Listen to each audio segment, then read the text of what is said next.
Question. It's actually a two-parter. Before we get to part one, though, I am Coach Mack, the founding health coach of Running with Bacon, where I help women feel like themselves again via fitness, one small step at a time. And with all of these little Q&A questions, I am joined by Renata. Hello, guys. I'm Renata Trebbing from Nourish with Renata. I'm an intuitive nutrition coach here to empower women to nourish their bodies, minds, and spirits. Yes, and we actually have a question from Renata's group. If you didn't know, Renata has a free group on Facebook, so feel free to join that. We'll put it in the description box below. But this question comes from Eustacia, and she is asking, again, it's a two-part question. So the first part, she is asking about macro balancing and carb cycling. So before we get into part two, Renata, can you just give us a broad explanation of what that is so we all are on the same page? Yes. Okay. So first and foremost, what the heck are macros? Like, this is a term that I think so many people have heard of, but they're a little bit unsure what that means. So macros is a term that's shortened from the word macronutrients. So basically, there are nutrients that we need in relatively large amounts. And so macronutrients or macros refers to protein, fats, and carbohydrates. There's just those three. Okay, and this is in opposition or to be in comparison with micronutrients, which are nutrients we need in smaller quantities. So we're focusing on these macronutrients. Now, we're talking about macro balancing. So this is when we're trying to balance the macros, i.e. the protein, fats, and carbs that we have on our plate at every meal, okay? Now, the thing to remember is for every different body type, there's going to be a different split or percentage of each of those three components on your plate. So there's basically a few different body shapes, and through science, through study, they've been able to determine what percentage of each of those macros fits a particular body shape. So oftentimes there's calculations that someone like a nutrition coach can do to help to determine what macro split is going to be the most well suited for your particular body type. So when you make a meal, what you want to do is to try to get as close as possible to that particular split that's been designed for or calculated for your particular body type. And of course, if you need help with that, contact me, let me know. I'm more than happy to run a few super easy calculations for you. I already have the spreadsheet set up. So hashtag spreadsheet nerds. Okay, the next question was about, or the next part of this same question was about this term, carb cycling. Now, this is actually something that I believe is more of an advanced methodology when it comes to nutrition. It's not something that I would necessarily start someone off with if they're just getting into eating healthier, because this takes a little bit more discipline and accuracy. So carb cycling literally just means cycling or alternating the amount of carbohydrates you're eating on a day-to-day basis. Usually you have a high carb day and a low carb day. Now, carb can sometimes be a little bit of a demonized term, just because so many people hear the word carb and they're like, that means bread and pasta and rice, and these are things we should never eat again. But actually, you do need carbs.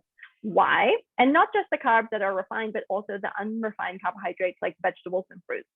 So why do we need carbohydrates? They are a source of fuel for our bodies. There's also things like, if you've ever heard of keto, which is utilizing a higher fat balance on your plate, and they're using fat as that particular fuel for their bodies. So we're going to focus on carb cycling and particularly carbs as fuel. So on those higher carbohydrate days, you try to time those for when you know you're going to be doing a lot more during that day, particularly if you're going to be doing a lot of physical activity or a really heavy, high strength or high endurance type workout. And then you have these low carb days.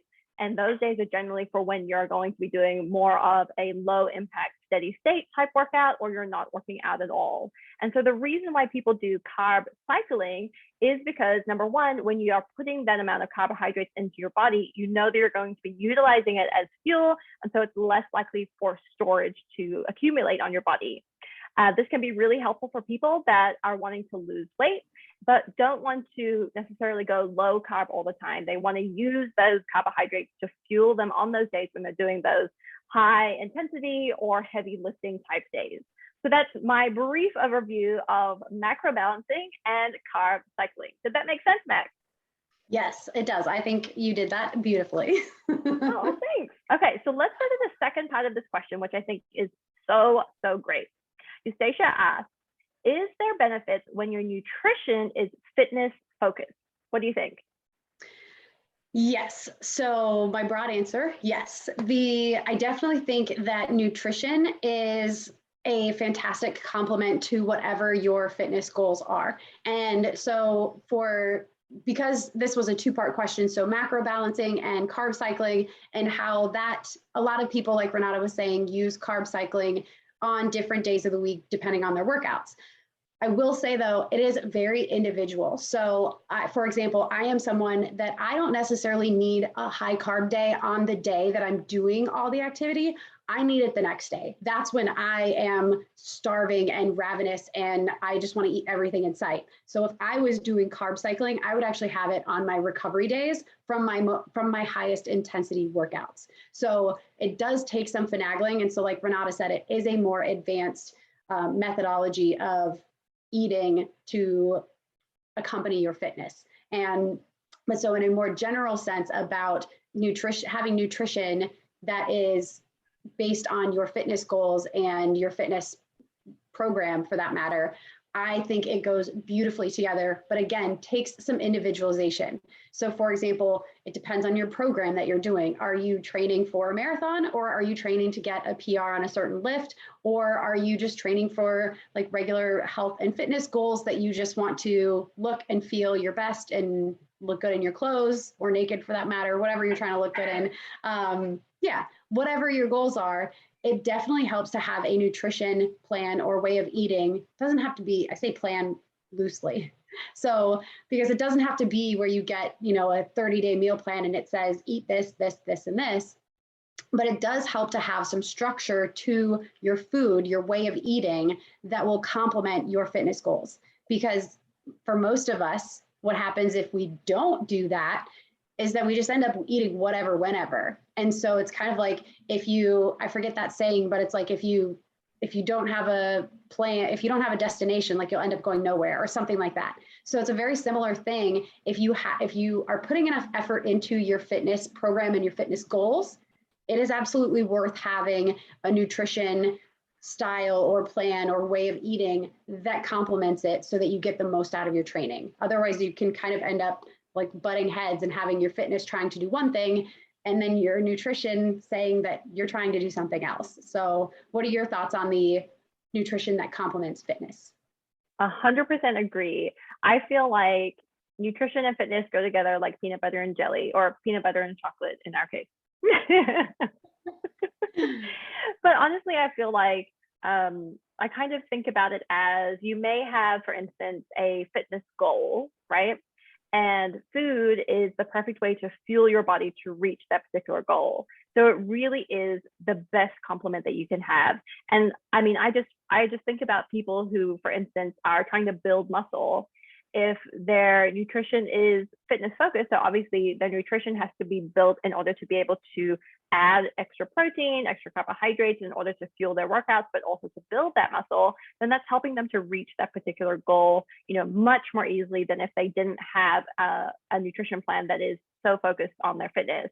And in addition to that, I feel like when we're getting more protein, we're also feeling fuller for longer. We're also making sure we're getting adequate amounts of the different essential amino acids that we need in our body in order to stay healthy. And so our cells are being better able or better fueled to be able to do their particular functions in the body as well. So there's some great fitness goal benefits for nutrition. And there's also some great health or wellness long-term goals that food can help you with too. So I 100% agree with you. I think that they just go hand in hand and they're the perfect complement for each other, just like you and me. Yes.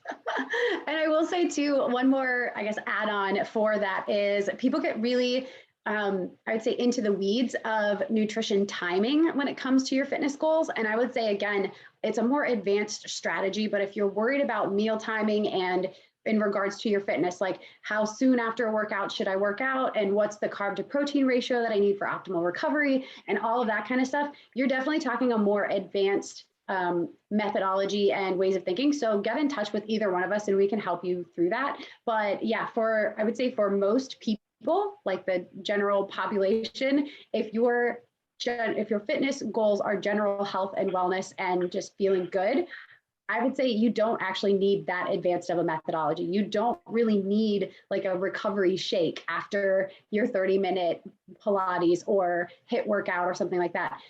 You don't need it. But when you do get into those higher intensity and more programmed and structured workout plans that do have those bigger, higher intensity goals in mind, that does take a little bit more dialed in nutrition to really maximize your training. Love that. So good. Such a great addition. Thank you for helping me answer this question. I feel like that was such an amazing question from Eustacia. And so guys, if you have any questions, make sure to drop them in the comments below because we want to answer them in the next video, and we will see you then.